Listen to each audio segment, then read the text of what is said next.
আসসালামু আলাইকুম। Roots and suits ভিডিওর পক্ষ থেকে আপনাদের সবাইকে স্বাগতম। আমরা অনেকেই মনে করি যে ড্রাগন গাছ লাগাতে হলে এভাবে অনেক কষ্ট করে মাচা বানায়, তারপরে মাচারা তৈরি করে গাছ রোপণ করতে হয়।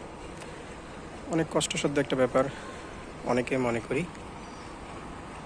যে রিং পরাতে হয়, বড় ক্যারেটের প্রয়োজন হয়, ড্রামের প্রয়োজন হয়, অনেক বেশি মাটি লাগে।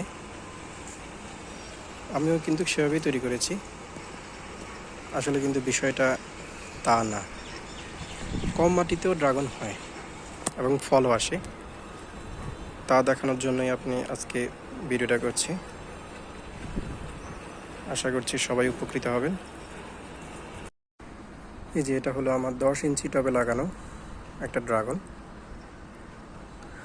2.5 ফুট লম্বা হবে, উপরে রিং পরানো একটা, এবং এটা মাশাআল্লাহ খুবই কম সময়ের মধ্যে অনেক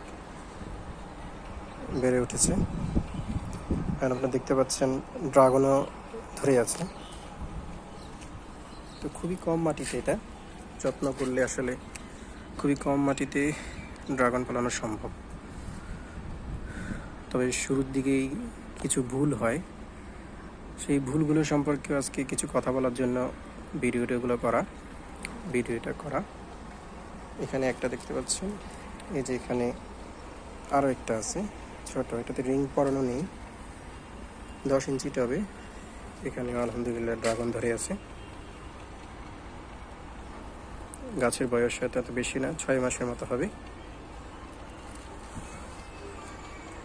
তো আসলে যা বলার জন্য ভিডিওগুলো করছি সেটা হচ্ছে, যারা প্রথম ড্রাগন গাছ লাগায়, যে পরপরাগায়িত ভুলে যদি লাগিয়ে ফেলে, তো তারা হাত পরাগায়ন করার পরেও তাদের ফল আসে না, যেটা হচ্ছে সবচেয়ে বড় সমস্যা।